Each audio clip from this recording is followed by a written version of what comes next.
A studio executive told Clint Eastwood, "Audiences won't like this dark ending. We need changes." Clint threatened to destroy the film rather than compromise. The studio's decision became legendary in Hollywood. It was December 1991 in a Warner Brothers screening room in Burbank, California. Clint Eastwood had just shown the rough cut of Unforgiven to studio executives, the film he'd been trying to make for 10 years, the film that would either be his masterpiece or his career suicide. The film that would prove whether his instincts about storytelling were right or whether the studios knew better. Nobody spoke when the lights came up. The silence stretched uncomfortably long. Unforgiven was unlike anything Clint had made before, unlike any Western anyone had made in decades. It was dark, violent, morally ambiguous in ways that made executives deeply uncomfortable. The hero wasn't heroic. He was a broken alcoholic dragged back into killing by poverty and desperation. The violence wasn't glamorous. It was ugly, brutal, and consequential. The ending wasn't triumphant. It was hollow and sad and offered no redemption or hope. It was everything Hollywood Westerns weren't supposed to be, everything test audiences usually rejected, everything studio executives feared would alienate mainstream moviegoers. Clint sat at the back of the screening room, waiting patiently, his expression unreadable. He was 61 years old, had been directing for 20 years through Malpaso Productions, had complete creative control written into every contract he signed, but he still needed Warner Bros. To distribute and market the film properly. And right now, judging from their faces, the executives looked more than concerned. They looked alarmed. The head of distribution, a man we'll call Robert Kellerman, was the first to speak after the uncomfortable silence. "Clint, it's powerful work, really powerful, but I have some concerns about the commercial viability of certain elements." "What elements?" Clint asked, his voice neutral. "The ending primarily," Kellerman said, choosing his words carefully. "It's very dark, very violent. The protagonist kills multiple people in cold blood, including an unarmed man. Then he rides away, and we're told through text that he disappeared, presumably to live out his days. There's no redemption arc, no real resolution." "That's the point," Clint said. "I understand artistically," Kellerman continued, "but from a commercial standpoint, audiences expect certain things from a Clint Eastwood Western. They expect the hero to be heroic. They expect justice. They expect—" "A happy ending," Clint finished. "A satisfying ending," Kellerman corrected. "Not necessarily happy, but satisfying. This feels unfinished, like we cut away before the real ending." Another executive chimed in, the VP of production. "The violence is also extremely graphic. When Ned is whipped to death, when Clint's character shoots the unarmed saloon owner, it's very brutal. We're concerned about the rating, about whether audiences will be comfortable with that level of realism." "It's supposed to be uncomfortable," Clint said. "That's the entire point of the film. Violence has consequences. Killing people changes you. This isn't a shoot-'em-up adventure. It's about the cost of violence." Kellerman leaned forward. "Clint, I respect what you're going for, but we have $14 million invested in this film. We need it to perform. And right now, I'm not confident that mainstream audiences will embrace something this dark and this morally complex. We need to discuss some adjustments." "What kind of adjustments?" Clint asked, though his tone suggested he already knew he wouldn't like the answer. "The ending needs work," Kellerman said. "Maybe money doesn't kill the unarmed man. Maybe he shows mercy, proving he's changed. Maybe we add a scene showing him successfully living peacefully with his children, giving the audience hope. Something to balance the darkness." "You want me to change the ending," Clint said flatly. "We want you to enhance the ending," Kellerman replied. "Give audiences something to hold on to. Right now they're going to walk out feeling depressed and empty. That's not what people go to Clint Eastwood Westerns for." Clint stood up. "We need to have a different conversation. In my office. Tomorrow. 9 a.m. He walked out of the screening room without another word. The next morning, Kellerman and two other executives arrived at Clint's office at Malpaso Productions. Clint was already there, along with his longtime producer and his attorney. The atmosphere was tense before anyone spoke. "Let me be very clear about something," Clint began, not bothering with pleasantries or small talk. I've been trying to make this film for 10 years. David Webb Peoples wrote this script in the mid-1980s, and I knew immediately it was special. But I also knew I wasn't old enough yet to play William Money properly. I waited. I waited until I was old enough, until I looked weathered enough, until I had lived enough to understand what this character carries. I waited until I had the power and the resources to make it exactly the way it needed to be made. This film is exactly what I intended. Every frame, every line, every moment of violence, every moment of moral complexity, every uncomfortable truth. This is the film. Clint, Kellerman started, we're not trying to destroy your vision. We're trying to help you reach a wider audience. Small adjustments? There are no small adjustments, Clint interrupted. You change the ending. You destroy the entire film. The whole point is that violence doesn't lead to redemption or peace.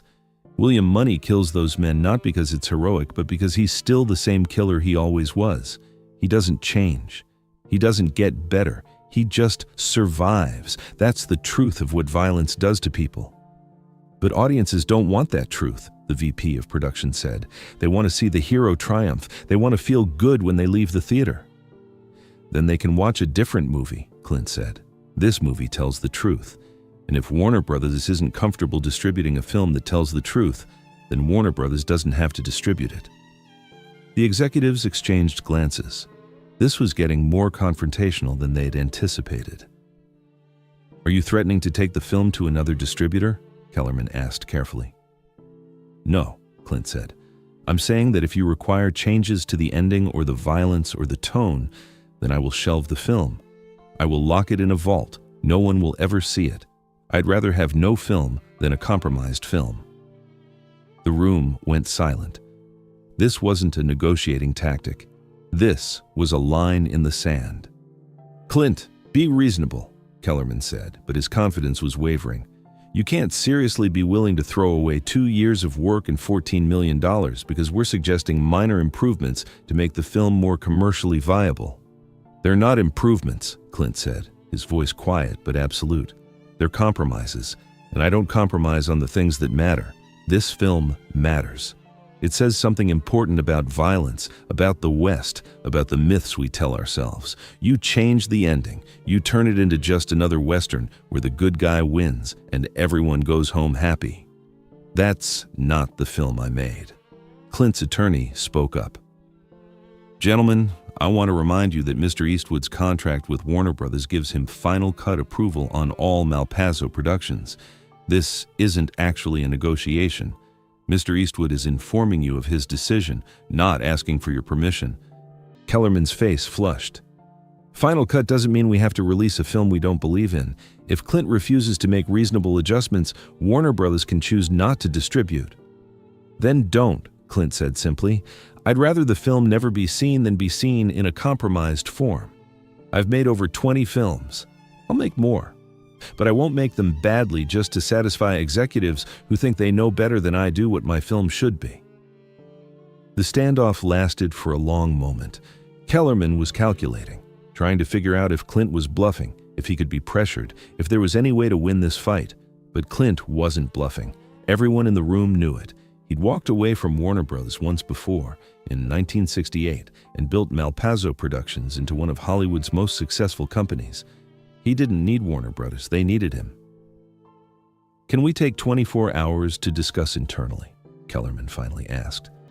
Take all the time you need, Clint said. The film doesn't change either way. The executives left. Clint's producer turned to him once they were gone.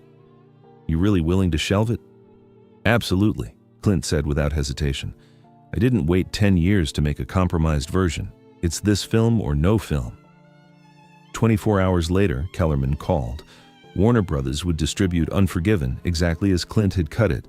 No changes to the ending, no softening of the violence, no redemption arc. The studio was betting $14 million that Clint knew his audience better than they did. Unforgiven was released in August 1992. The marketing campaign emphasized the dark, revisionist nature of the film. This wasn't your grandfather's Western. This was something new, something real, something uncompromising. Critics were stunned. Review after review praised the film's moral complexity. its unflinching portrayal of violence, its refusal to provide easy answers. The ending that Warner Brothers had wanted to change, William Money killing an unarmed man and riding away into darkness, was singled out as one of the most powerful conclusions in Western history. Roger Ebert gave it 4 stars. The New York Times called it a masterpiece. Variety said it was Clint's best work as a director. Every review mentioned the darkness, the moral ambiguity, the uncomfortable truths about violence. Everything Warner Brothers had been afraid of became the film's greatest strengths. The box office told the same story of vindication. Unforgiven opened in August 1992 to $15 million, strong for a dark Western with no young stars and a hard R rating. But then it did something unusual for films this dark and challenging. It held. Week after week, the film kept finding audiences who told their friends this wasn't just another movie. Word of mouth was incredible. People weren't just recommending it, they were insisting their friends see it. This wasn't just another Western. This was something important, something that needed to be witnessed. The film played in theaters for months, an unusual run for any film, but especially for one the studio had considered too dark for mainstream audiences. It crossed $100 million domestically, then kept going. International audiences responded even more strongly to the film's uncompromising vision. By the end of its theatrical run, Unforgiven had grossed $159 million worldwide against its $14 million budget, over 11 times its cost. It was one of the most profitable films of 1992 and proof that audiences were hungry for exactly the kind of challenging adult filmmaking Warner Brothers had been afraid to release. But the real vindication came at the Academy Awards in March 1993.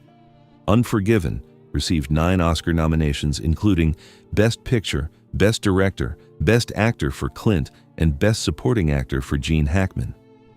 Warner Brothers executives who'd wanted to change the ending watched as the film they'd been afraid of became the most honored film of the year. When Gene Hackman won Best Supporting Actor for his role as the brutal sheriff, he thanked Clint for having the courage to tell a difficult story honestly. When the film won Best Film Editing, editor Joel Cox thanked Clint for trusting his vision. When Clint won Best Director, he thanked his crew and his producers, but notably, pointedly, didn't thank any studio executives for believing in the film or supporting his vision. He'd believed in it himself. That had been enough. That had always been enough. And when Unforgiven won Best Picture, the biggest award of the night, Clint's acceptance speech was characteristically brief, but loaded with meaning. I've been lucky to work with great people who trusted the story we were telling, who understood what we were trying to say. This film is exactly what it needed to be, and I'm grateful it found its audience. 4 Oscars, $159 million at the box office, universal critical acclaim from every major publication. Everything Warner Brothers had been afraid wouldn't happen with a dark, violent, morally ambiguous Western had happened anyway, proving Clint right and the studio catastrophically wrong. Robert Kellerman had to sit through the Oscar ceremony, watching the film he'd wanted to change sweep the awards. Every win was a reminder that Clint had been right and the studio had been wrong. Again. After that night, Warner Brothers never again suggested changes to a Clint Eastwood film. They'd learned the lesson that should have been obvious from the beginning. When Clint Eastwood says a film is exactly what it needs to be, you trust him. The executives who'd wanted to change Unforgiven quietly moved to less prominent positions within the studio over the next few years. Their judgment had been exposed as flawed. Their instincts about what audiences wanted had been proven wrong. And their attempt to override one of the greatest filmmakers in history had been documented in the most public way possible, at the Academy Awards. Clint continued making films for Warner Brothers, but always on his terms. The Bridges of Madison County, Mystic River, $1 Million Baby, Gran Torino, American Sniper, dozens more films over the next 30 years, many of them dark and challenging. None of them compromised to satisfy executives who thought they knew better. Unforgiven became not just a great film, but a case study taught in film schools and business programs. The case study of artistic integrity winning over commercial calculation. The story of a director who who was willing to shelve his own film rather than compromise his vision, and the cautionary tale for executives who think they know better than the artists creating the work. Today, Unforgiven is considered one of the greatest westerns ever made and one of Clint Eastwood's finest achievements. The ending that Warner Brothers wanted to change, dark, violent, uncompromising, is now studied as a perfect example of how to conclude a revisionist western. If this story of artistic integrity moved you, subscribe and share it with someone who needs to remember that the right choice isn't always the safe choice, and that sometimes the most powerful move is refusing to compromise on what matters.